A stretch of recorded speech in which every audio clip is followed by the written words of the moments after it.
Hey everyone, I hope you are doing well. Okay, let's start the tutorial.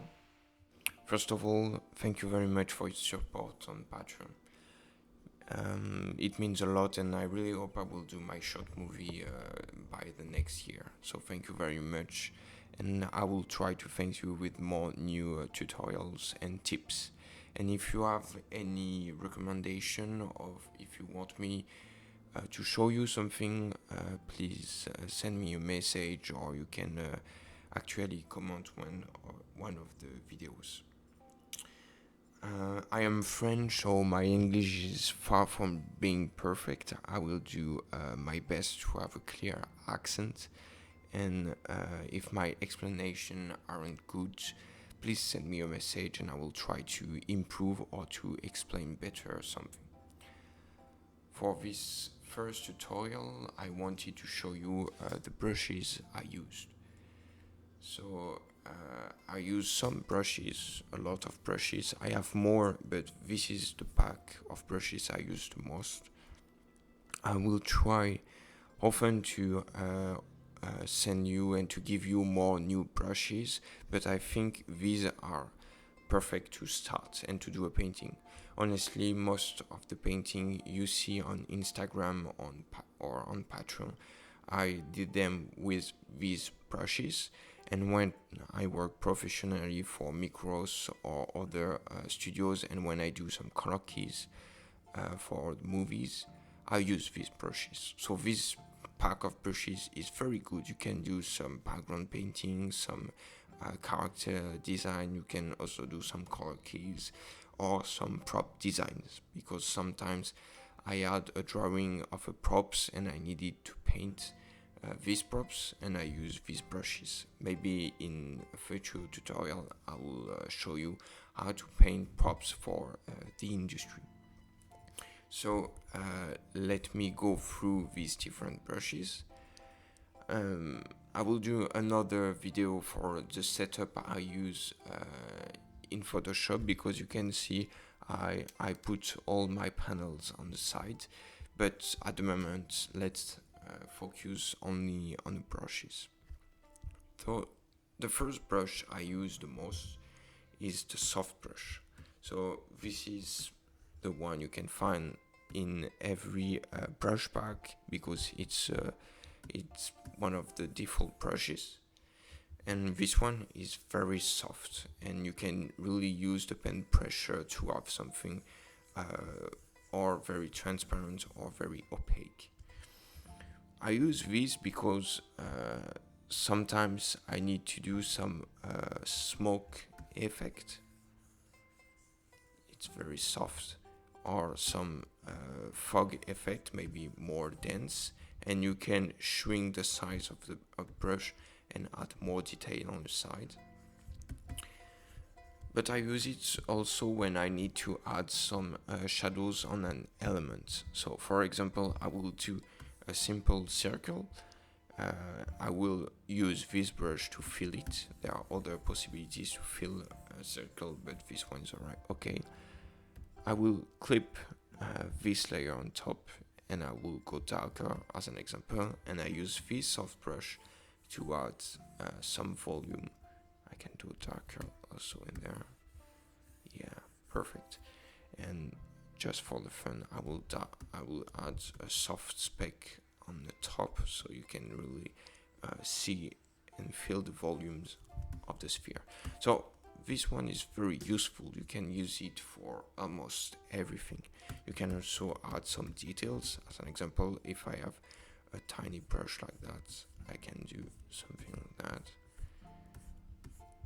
and then I will add some lights just on the side, and here you have a nice detail. So this is great. This one you can use it for almost everything. If you want to paint something but you don't know what to use this one. Also, I can show you, I will keep the sphere, sorry. I can show you something great. You can deform this brush. If I flatten the brush like that, I can add a very nice shadow of this of this ball. Okay, so this is great. And just for the fun, I will merge these two layers, duplicate them. I Command T, and I flip horizontal. Flip vertical, and I move it like that. And I use this same brush, but in the to erase the sphere. And I will just do that, maybe smaller. Just do that, and I will lower that. Most of the time I add a little blur because the reflection are not very pure, but this is alright. It's just an example, so you can understand how to use the hairbrush. Future, we always need a sphere. The second brush is also, as you can see, I did some different folders. I don't know what version of Photoshop do you use, but I think I use the last version of Photoshop, and in this version you can add some folders, and I created some folders for the different brushes. And you can see, at first we'll talk about the main ones. The one I use for drawing, for smudge, nice effect too. Sometimes I add some texture in my paintings, and then the special effects for the final compositing of the picture. So the second brush is this one. This one is the core of my painting, because this is a watercolor brush, and as you can see, there is a very nice texture in it. And I will do something very rough, maybe too saturated, but as an example, I will do sky. This is better. So if I do that, as you can see, there is a nice texture in it, and then I can add a brighter color on the bottom, like that, maybe more. So you can see you can have very nice gradients. And then if I do some clouds as an example, you can also work in details these different clouds.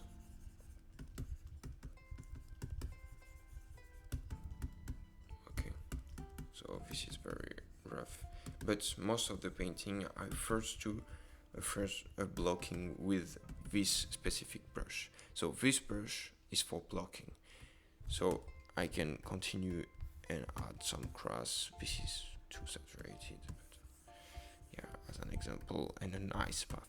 And when I work, the first thing I do is I work like that. So I use this brush, I do my very tiny sketch.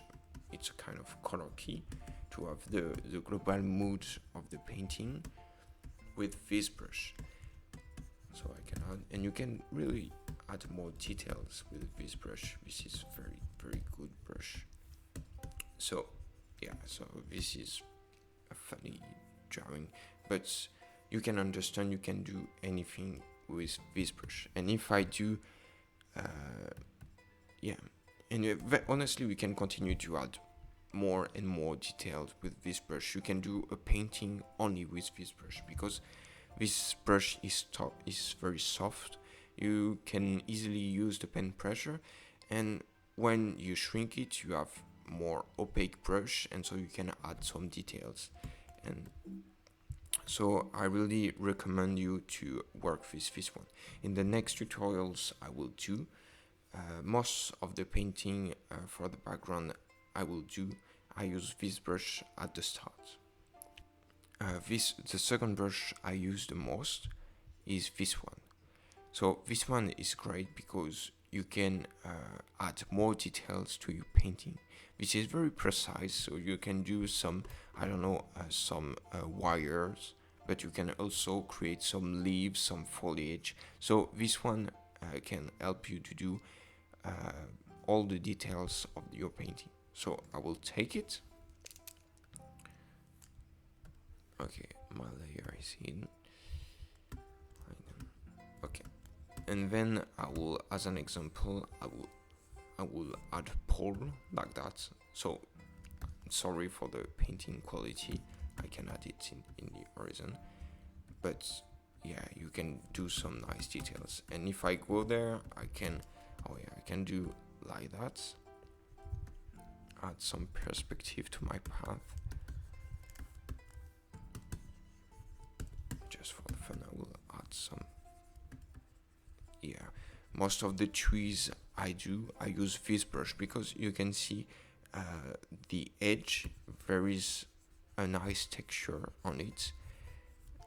Okay, and then I can add some shadows to this. So I continue to use this same brush.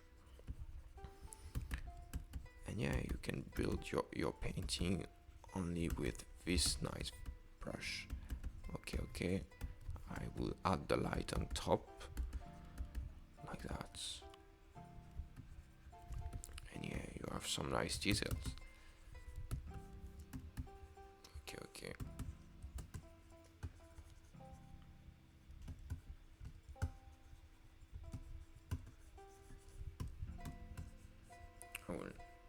It's not a painting demo, so I will stop here.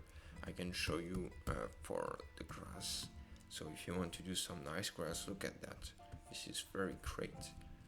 You can do some grass. You can also do some foliage. If I just do that, you can see I can continue like that, and I have a nice tree at one point. But I will not. It's just for the example. And then if I want, as an example, this is grass and this is shadow, I can go there and cut my shadow like that. Okay. So this one, when I recommend, okay, it's not an obligation, but I recommend you do a first blocking with this nice brush, and then you use this one to add the final details. I can go in the sky as an example and add some shadows to my clouds. You can see you can smudge naturally the brush, the painting like that. And so yeah, this is a nice brush. You can add more foliage.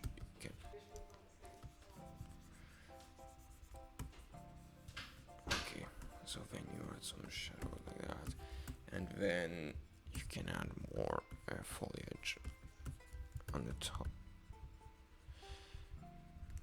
Okay, this was for the third brush. Now I will show you this one. So this one is very cool too.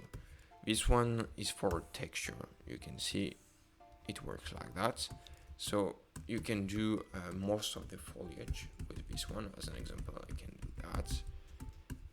I can, when it's very far, I can flatten the brush and have that. And this adds a lot of texture, but also some perspective.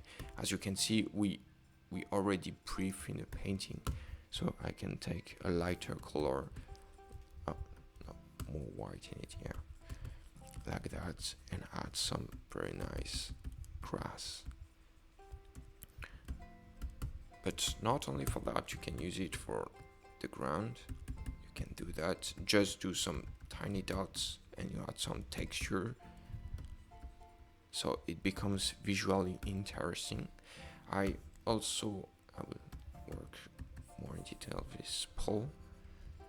So I will take a reference for the pole because I don't know in the countryside the look of the poles, but yeah, I can show you for the wires. We can do a very nice wire like that.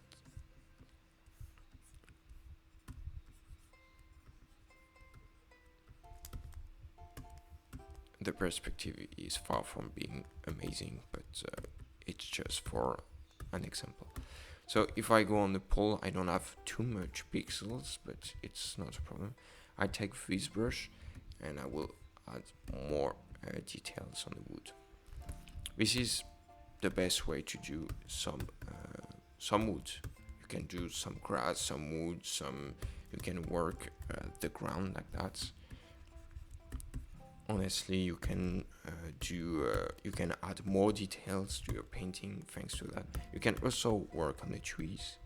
You can add some wavy effect on the top to have more foliage like that. Yeah, not amazing, but again, it's an example.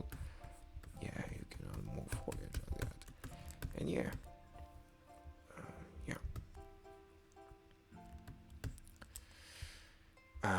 Yeah, this one I I don't use it too much, but this is a nice brush and I wanted you to have it. So sometimes you want to add because when you use the same brushes, you will have the same effects on your painting, and sometimes you just want to add more variety to the painting. So I can use this one, and you can see it's very sharp on the side and very smooth on the other side, and then you can add some details on the ground as an example. So this is nice. You can also do as an example some grass like that, so you will have a sharp effect on the side and a smooth effect on the side.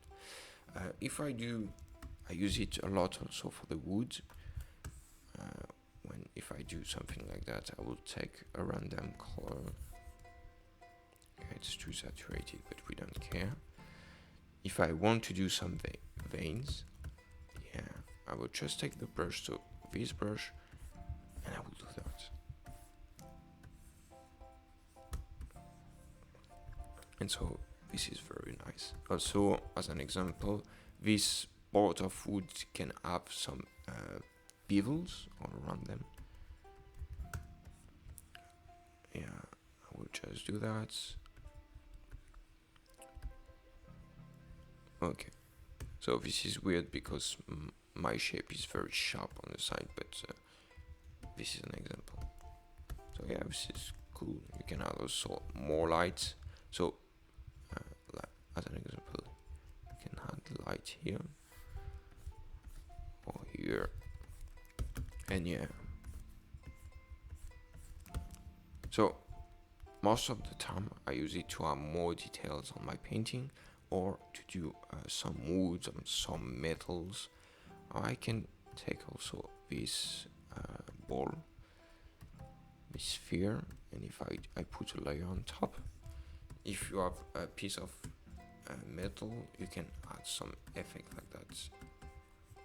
So I just paint a little bit and I add some light, and if I go from far, you will have a hole in your sphere.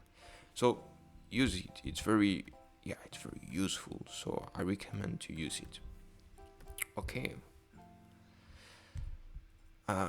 So for the drawing, I don't draw too much in Photoshop, honestly, because I use another software. It's 𝔸𝕃𝔼, and I use 𝔸𝕃𝔼 for the storyboard, for the animation, but also for the layout. But sometimes I need to work on Photoshop, so I use these brushes for drawing. These two brushes are very simple. This one you can also use it to do some mask, but you can use it with the pen pressure, and this one I don't use the pen pressure. So if I want to draw, I don't know, I will do some details. So I'll take a black line. As an example, I just want to define the border of this. Yeah, you can just draw like that. If I want to add some elements on it, I don't know, I can do that. So this is a very simple brush. So this one for the drawing, and you can use it to do your layout on Photoshop. If I want to add, I told myself, oh, maybe I can add a pole here.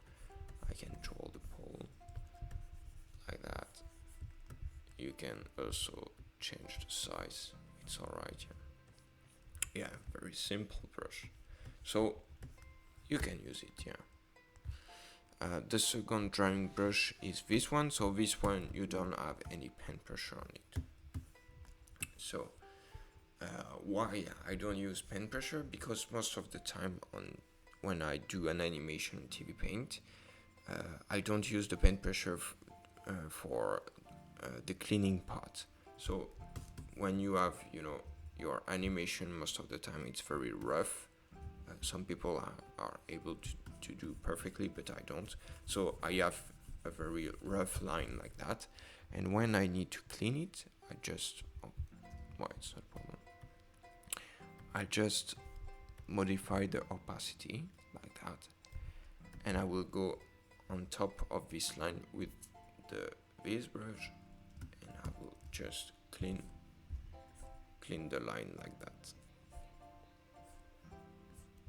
Yeah, so it's very simple, and then I will connect the holes. As you can see, I have some transparency here, so this is the problem.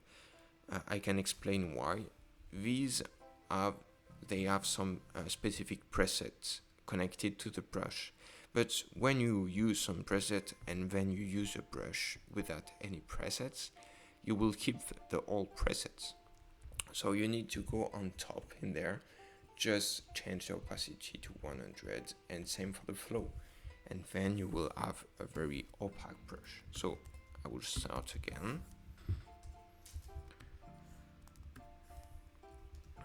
Just clean, yeah, like that. And this is, I clean all my animation like that. For the one, some people ask me how to clean an animation. I don't have a perfect answer, but I will do a tutorial and show you how I clean my animation. And honestly, most of the time, I just don't do a perfect cleaning. I just try to be very clean because I don't have the time, and I'm not a studio, so I don't have different person working on every steps, and every steps ask a lot of time. So I try to remove the cleaning part, and it's an important part, but I don't I cannot afford to put more time on this step. Yeah, so let's continue. I will just add the ball in there like that. Okay. Then you have the smudge brushes. So these are very cool. I will use the first one. So the first one, I wanted, to have a paper aspect. So when you put some gouache or other water painting colors on the paper, most of the time the painting is alive. So you have some water, so the paper, the painting will go through the different asperities of the paper. So I wanted to have something like that, because when you put a color on Photoshop, you put it and it's there. This is here and the color will not move, or you will need to wrap it on or add some very specific deformation to the painting for it to move around the pixels. I don't know if it's very clear, but I will show you after. So I take this brush, and when I did some gouache painting, when I had my sky in there, I wanted to add some clouds. The painting of the clouds and the painting of the sky merged. So I will do the same here. So I take it, I use a very huge size, and I will just do that very slowly, and you can see you have a nice flow, like the painting and water effect. So this is great. I use it a lot on clouds. Also here it's a sunny day, but sometimes you have some rainy days. You can do that on bottom, and you have this rain aspect. So this is very cool. You can do it there also. Yeah, you can see this is great effect. Sometimes I use it on the horizon because it's very far, so it's less defined. I just do that on the mountains, and you will have a nice effect. And this gives to your painting a more traditional aspect. So I recommend you to use it. It's a very nice one. Okay, so I will show you the next one. It's a smudge brush 2. I will hide that, and I will return to the sphere. So the first shadow ideas was very soft. I will do a sharp shadow now. So I use this one as an example. I take a very dark color, yeah, something like that. We don't care very much. Okay, I will. Yeah, this is my shadow. Okay, so this smudge brush is very nice. You can soften, but only one area of your shadow. So this one is very close, so it's maybe sharp, but this one is very far and it's soft. I will do maybe another tutorial to talk about the shadows. Sorry. So just do that, and you will soften. So it's maybe too extreme, but this is an example. And if I go very far, so there is a deformation because I did it wrong. I will do it again. Okay, so yeah, just soften. So yeah, you can use it to do that. If you want to add a sharp shadow also, so I use the brush. I will do a very sharp element and put it in multiply like that. And if you want just to soften some areas, just use it. Yeah, maybe it's a drop shadow like that. So this is nice. This is very nice. Yeah. So use it for the shadows, but also for other elements. This is very cool one. The third one, sorry, of the smudge is this one. This one is very cool. If I do, as an example, a skin, so I will try to take a white skin because it's easier to show you this example. So like that. This is my white skin. I will add some shadow on top of it. So more saturation, more red in the shadow because you have blood in it, like that. It will go darker in there. And then I can add also more red on the transition. So yeah, maybe more saturation. So yeah, like that. So this is skin. At the moment, it's very perfect. I want to add asperities because the transfer between light and shadow is not utterly perfect. You have some tiny asperities on your skin. So you can use this one as a smudge tool. Sorry, I will always do that. And then you can just do that, and you will merge your different colors, and you will have a very tiny grain. So this is a very great one. You can use it for the skin. I can add some very bright specular on it in there, like that. Okay, and then I will smudge the specular to have some asperities, and if I go there, this is great. You can also do, I will add a specular in there and just smudge it like that, and yeah, you will have some very tiny asperities. So use it.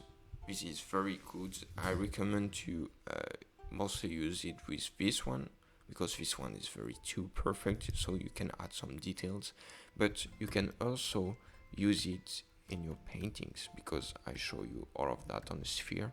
But if I go there and I don't know, I want to add, yeah, I want to add a sharp shadow, so I don't know, like that, you can just smudge the bottle like that, And yeah, you will have a nice shadow. I can change the opacities like that. And yeah, you have very soft transition. So this one, use it everywhere. If I do a drop shadow like that, so on the grass it will be green as an example. You can, so always this brush, you can just soften there, and yeah, you have a nice drop shadow. Okay.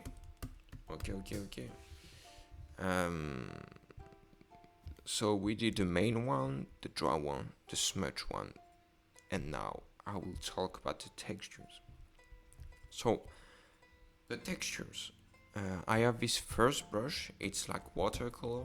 Most of the time I use it on wood or ground, so you can add some details to the ground. You can change the color. I will take purple like that. Yeah, you can add some very nice color variations on the ground like that.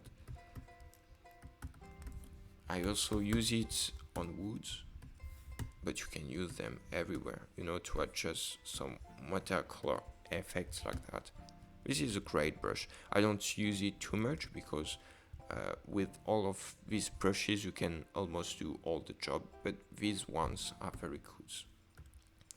The second ones, we use it a lot when I worked on SpongeBob, because I needed to paint some props, and most of the props were made of metal. So I will show you on the sphere. So this is my beautiful skin. I will do some metal. We can do a color metal like that. And I will just do another layer on top and put it in overlay.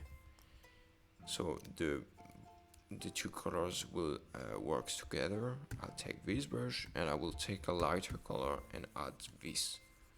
Okay, so this I will show you in another tutorial, is a local color. Okay, so every object, they have their own local colors, and because there is light, the light hits the object, so you have light on this object, you can have some speckles, and you will have a shadow. So the shadow will work with this local color. To create some shadows, the best filter, the best layer you can use is multiply. So I will do a quick shadow. I use this one for the shadow.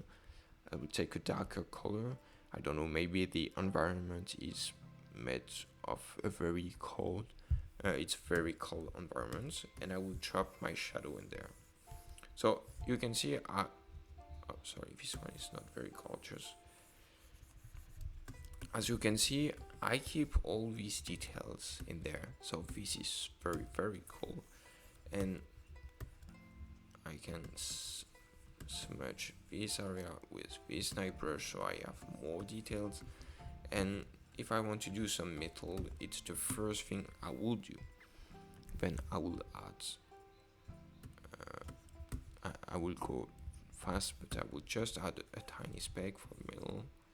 I can do a very soft speckle, and I can remove the speckle. I can use this same brush to remove the speck. So this is not very incredible, but you may understand the idea.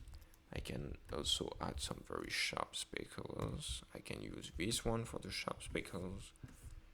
I do that, and I will just use this one to remove up.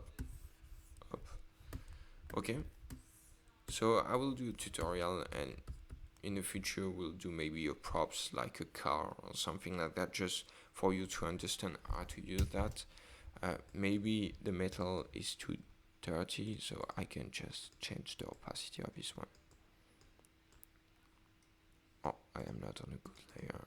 Just looking for the texture. Oh, here. Yeah, you can just remove a little bit of texture. If you want, you can change the color and have darker color, but it's an example for you to understand the brush. Okay. You can also use it in your painting.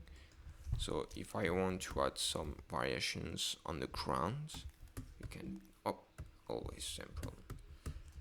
You can take that and just add some very soft variations on the ground. You can do that also for the grass, it's not a problem like that. And yeah, you have more visual interesting elements. Perfect. Yeah, this one, I don't use it too much, but this one is useful. You can add some text, always the same problem. You can add some texture to your wood. So if I go there, I will work on this layer. You can take a darker on brighter color, and you just do that. And then you will add some texture to the wood or something else. I took the wood example, but you can do it on the ground, like that. I don't use it in my own paintings. I use it for work, when I work on the props or something like that. Most of the time, if you want to add some very tiny asperities, you can use it. And if you see, this is the same compared to Smudge. It's this brush I used to do this nice effect. So you can do it and find maybe it will be very useful for you. Maybe I can do a brighter color on the bottom, so I use this brush and I will just, oh sorry, no, not enough bright, and I will do that here. So yeah, so you have some nice effects on the bottom. The last brushes are this one. So this one is very nice because you can add some particles to your environment. So I would create a very quick setup. So I use this brush. No, I will take this brush. Okay, we will have, I don't know, a very brown environment like that. Okay, so I do that. So when I start painting, I will do that. As you can see, I have a very color variation in my brush. This is very useful. Sometimes you want to remove it, you can just remove this effect. I will do a darker side like that. I'm sorry, it's very rough, but yeah. The ground will be darker. I can use the lasso tool to have this. Okay, and because I already know I will have a window, I can darker in there. Okay, I will have a very bright yellow window like that, maybe to saturate it. Okay, so as an example, I will do some light here because the light drops go through the tiny window. My environment can be a little bit darker. I will use this brush to add that. Yeah, like that. Okay. This is very rough, but it's only for the example. And I will take this brush. And so for this brush, I add another layer. I will add some nice particles like that. So this is very, very cool. I use it a lot. Again, you can use it to add more texture to your painting. So I can take that and just add some very tiny particles only to the ground. We'll do it again. Only to the ground. Yeah. And if I go there, I will take this brush, and this last brush is very nice. You can add some light effect like that. So this is maybe too extreme for this scene, but you can deform and only use this part as an example. So yeah, I will do that. Just remove that. I will keep that. It's only an example, so I don't care about the perfection of this painting. I will use this one to sharpen the window, like that. Remember, this one I use it for the details. Okay. And yeah, you have a nice 𝔸𝕃 effect. So these are the main brushes I used. I will give you more brushes in the future, but for the next tutorials I will use only these brushes. But maybe once I will need a very specific brush to do a very specific effect, and maybe I will create one, or I will ask one of my friends if they have this specific brush, and if they agree I will give it to you. Thank you for watching. If you have any question, please drop a comment or send me a message, and yeah, see you soon.